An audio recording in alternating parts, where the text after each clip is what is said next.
ça ne mérite pas de réponse. Je connais cette dialectique anti-israélienne qui est antisémite en fin de compte. Nous avons l'habitude d'être insultés. On nous parle de génocide, on nous parle de ceci. J'ai l'habitude, je ne relève pas, c'est pas important.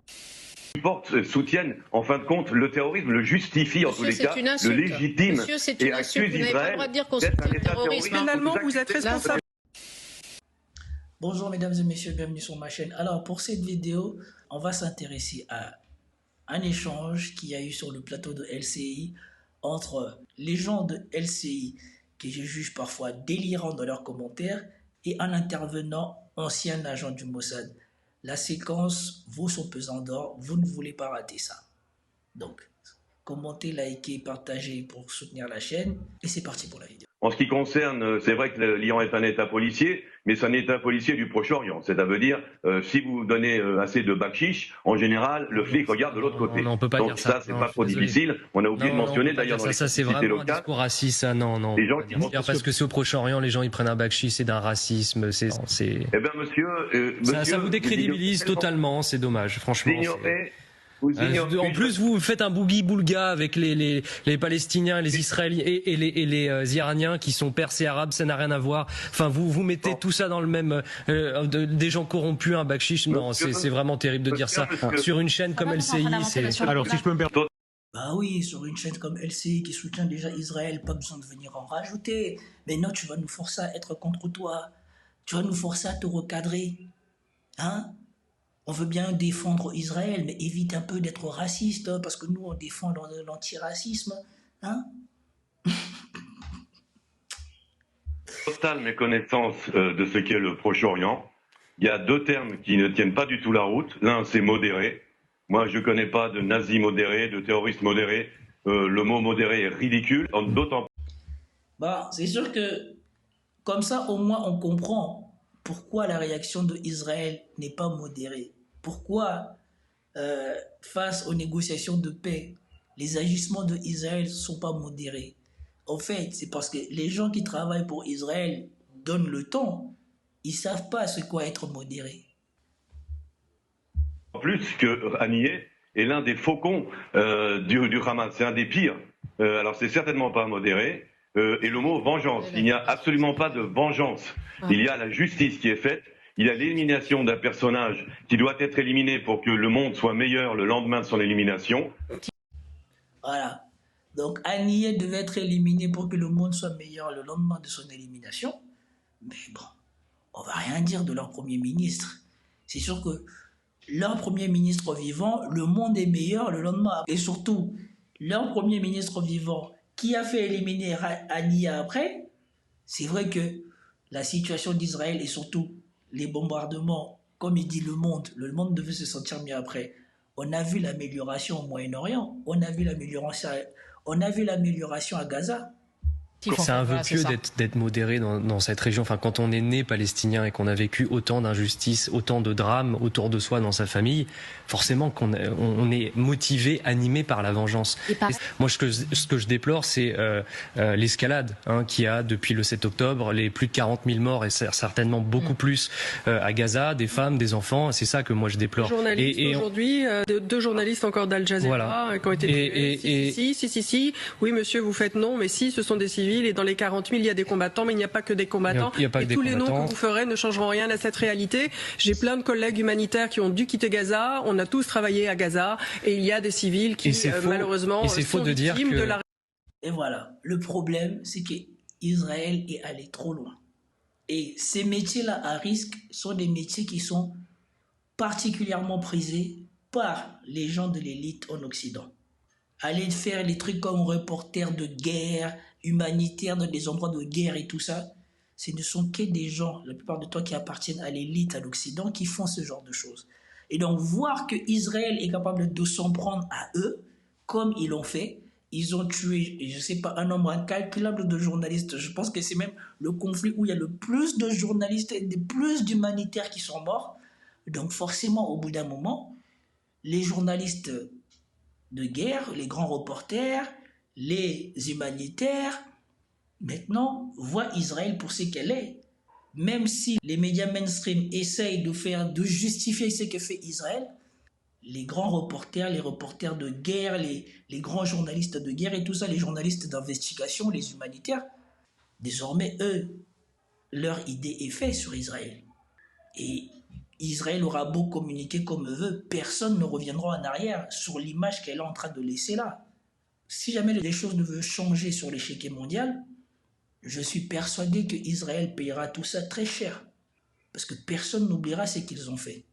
Et comme on dit, leurs crimes qu'ils commettent à Gaza sont imprescriptibles. Et surtout, tous les chaînes d'infos ont des images tous les jours. Ça va rester à vie. Personne n'oubliera ça. Je suis sûr qu'il y a des serveurs au Moyen-Orient, dans le monde arabe, qui conservent tout ce qui a été publié sur Israël pendant cette période. Et donc, le moment venu, s'il y a un peu de courage ou quoi que ce soit, ou si les choses changent, ils vont traîner Israël dans la boue comme c'est pas permis.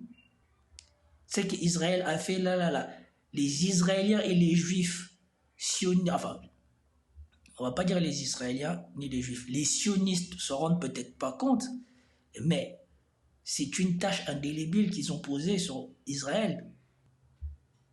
La réponse d'Israël, oui, mais parmi les victimes à Gaza, ce sont beaucoup de civils et vous ne parlez pas d'eux et vous ne faites jamais preuve de compassion à leur égard, jamais. Et c'est faux de dire qu'Israël n'est pas motivé par un élan de vengeance, évidemment que oui. Dans l'acte, dans la réponse apportée au peuple palestinien, évidemment, il y a une destruction de toute la bande de Gaza. Il y a des gens qui vivent dans une misère impossible. Aujourd'hui, la bande de Gaza est détruite, rasée. Ces gens, comment ils vont faire pour vivre et pour tout reconstruire? Vous avez raison sur le fait qu'il y a une vengeance israélienne. Il y a une sioniste, ou en tout cas, il y a une pro-sioniste sur le plateau qui essaye, tu vois. Là, elle a compris que voilà, plus personne n'est du côté d'Israël à cause de ce monsieur. Et elle essaye de les ramener à une position modérée, tu vois, où ils ne seraient pas totalement contre Israël, tu vois. Elle essaye d'intervenir. Cette séquence vaut des pesants d'or. Les gens, ils en ont là d'Israël. Et ça devient de plus en plus difficile pour les gens de continuer à obtenir des opinions favorables pour Israël sur les plateaux télé. Parce que avant, quand ils ne tuaient que les gens de Gaza, à l'abri des regards, ça dérangeait personne. Mais là, ils tuent les gens de Gaza aux yeux de tout le monde, les journalistes aux yeux de tout le monde, les humanitaires aux yeux de tout le monde. Ah, au bout d'un moment, tu veux que qui soit d'accord avec toi? La question, c'est de savoir qui en est responsable. Et on sait que laissez-moi terminer. C'est sûr qu'il y a des morts civiles, mais qui en est responsable? Ah, c'est sûr.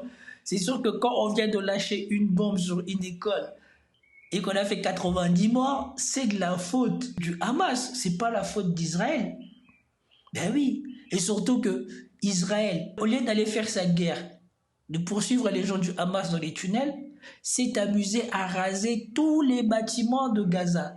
Plus tu rases des bâtiments où les gens ils auraient pu s'abriter tranquillement, plus le peu de bâtiments qui restent, les gens, ils se mélangent dedans.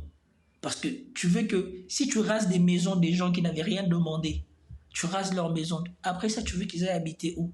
Mais malgré ça, elle veut nous faire comprendre que non, si ces gens-là, ils vont chercher un endroit pour s'abriter, c'est de la faute du Hamas. C'est pas la faute d'Israël comme on a vu, avec des tracteurs qui cassent la route, qui bombardent les maisons, qui bombardent même des bâtiments de l'ONU, même des bâtiments français. Non mais, ce qu'ils ont fait là-bas, ça me fait rire. Mais c'est parce qu'ils sont arrivés à un tel niveau d'horreur que tu peux pas te dire que c'est normal. Tu peux pas te dire que ces gens-là, ils réfléchissent, que ces gens-là, ils pensent à l'avenir de leurs enfants. Tout à l'heure, j'ai vu une image sur Twitter. Il y a un bébé qui a survécu au bombardement de sa maison par Tsahal. Toute sa famille est morte. Toute sa famille. Toute sa famille est morte et le bébé, il a survécu. Tu te rends compte, bébé, tu survis à la mort de toute ta famille. Tu es orphelin de chez orphelin. Non mais c'est inimaginable. Je sais qu'il y a des horreurs qui se passent partout dans le monde et que malheureusement, on ne peut pas parler de toutes les horreurs. Mais le degré de cynisme et d'horreur qu'on voit à Gaza, franchement, c'est du jamais vu. Franchement, même moi, j'aurais jamais cru que des gens qui sont allés à l'école, qui ont partagé l'essence de la démocratie, les valeurs de la démocratie, comme moi, j'ai eu la chance de les étudier en France, pouvaient faire ce genre de choses. bombes israéliennes. Le Hamas se cache dans des infrastructures civiles. C'est ce que disent les Russes exactement quand ils visent des infrastructures civiles en Ukraine. Qui voulait répondre la presse. Et voilà, les pauvres. Les Russes, ils n'avaient rien à voir ici. Les pauvres qui n'avaient rien à voir ici. Et voilà, on va maintenant les mettre sur le même plan qu'Israël. Alors que l'on sait de sources sûres, encore plus sûres que pour le Hamas, l'Ukraine cache leur équipement militaire dans des bâtiments civils pour éviter qu'ils soient bombardés. On le sait, il y a des documentaires dessus, c'est documenté. C'est même pas quelque chose que je mens. Vous pouvez aller sur Google, vous allez retrouver les documentaires et les sources qui montrent que l'Ukraine cache des armes dans des endroits civils. C'est même pas, ils s'abritent, et ils cachent de l'armement. Souvenez-vous, dans un bombardement qu'il y avait eu à Kiev, là, même après que ça a été bombardé, ça avait fait une explosion, une déflagration, comme s'il y avait une bombe atomique qui avait explosé. D'après vous, c'est le seul missile russe qui avait causé une telle déflagration, ou dans cet endroit-là, on avait déposé des trucs qui n'auraient pas dû être là. Et bon, après, cette journaliste, cette reporter de guerre veut nous faire croire qu'elle est neutre. Précisément, vous faites la comparaison avec les Russes. Regardez comment le journaliste de LCI, il est content. On a ouvert une brèche qui peut faire oublier Israël pendant un moment. Regardez comment il s'est engouffré. Il a voulu mettre la Russie là-dedans, comme si la Russie avait quelque chose à voir avec cet agent du Mossad qui présentait les choses qui a vexé toutes ces personnes. La communauté internationale et moi aussi en tant qu'ex-humanitaire, je condamne les crimes de guerre russes, je condamne les crimes de guerre israéliens, je condamne les crimes de guerre du Hamas. Partout quand les populations civiles souffrent, je les condamne. Et ce n'est pas parce que... Elle a vraiment raison de dire ex-humanitaire. Elle a vraiment raison de dire ex-humanitaire. Que le Hamas considère comme de la chair à canon certains Palestiniens, qu'Israël doit faire de même envers ses Palestiniens. Sinon, qu'est-ce qu'on aura dans 10 ans? On aura une nouvelle génération de gens encore plus radicalisés, prêts à tous mourir pour se venger. D'ailleurs, déjà... Non, mais elle pense que les gens de Gaza ne sont pas déjà tous radicalisés, prêts à mourir après ce qu'ils ont vécu là. Si ce truc-là ne s'envenime pas, c'est parce que Gaza est enclavé et qu'on ne peut pas donner des armes aux gens de Gaza pour lutter contre Israël. Si Gaza ne serait pas enclavé et que les armes pouvaient arriver là, mais je peux vous dire que la fête que fait Israël à Gaza, ça serait déjà... mais parti en sucette de ouf. Vous êtes là, vous êtes condamné à mourir, soit par la faim, soit par les bombes, soit par je ne sais pas quoi. Tu sais que tu as beaucoup plus de chances de mourir en restant à Gaza qu'autre chose. Est-ce que tu vas hésiter à prendre les armes et à aller te battre? Et même à te sacrifier, puisque de toute manière, tu sais que si toi tu te sacrifies pas, ils vont te sacrifier eux.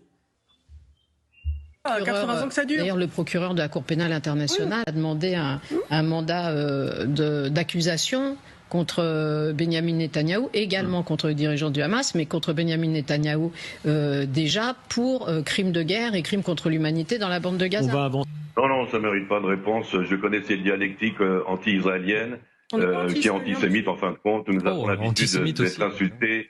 On nous parle de génocide, on nous parle de ceci. J'ai l'habitude, je ne relève pas, c'est pas important. Nous allons gagner, mais le pire pour vous, messieurs, dames, c'est que non seulement nous allons gagner, mais nous allons un jour rebâtir Gaza, allons réparer les injustices commises par Abou Mazen, par Ismaël Haniyeh et par tous les gens qui, comme vous, soutiennent, en fin de compte, le terrorisme, le justifient en tous les cas, le légitime et accuse Israël d'être un État terroriste. Finalement, vous êtes responsable.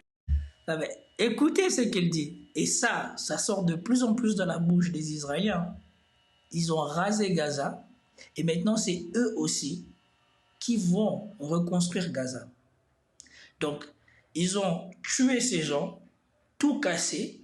Et maintenant, c'est eux qui vont décider comment ils vont reconstruire leur pays et qui vont leur faire payer des choses. Donc, c'est leur pays, aux gens de Gaza, aux Palestiniens, mais c'est Israël qui va décider de comment ce pays va se reconstruire, alors que c'est elle qui l'a cassé. Vous voyez le culot de ces gens-là? Je me refuse à cette accusation que vous portez contre Israël, et je ne dirai pas plus loin, je dis un non catégorique à tout ce que vous dites. En tout cas, comme vous venez de voir, la lune de miel devient de plus en plus compliquée, ou en tout cas est en train de toucher à sa fin, entre Israël et les élites mondialisées.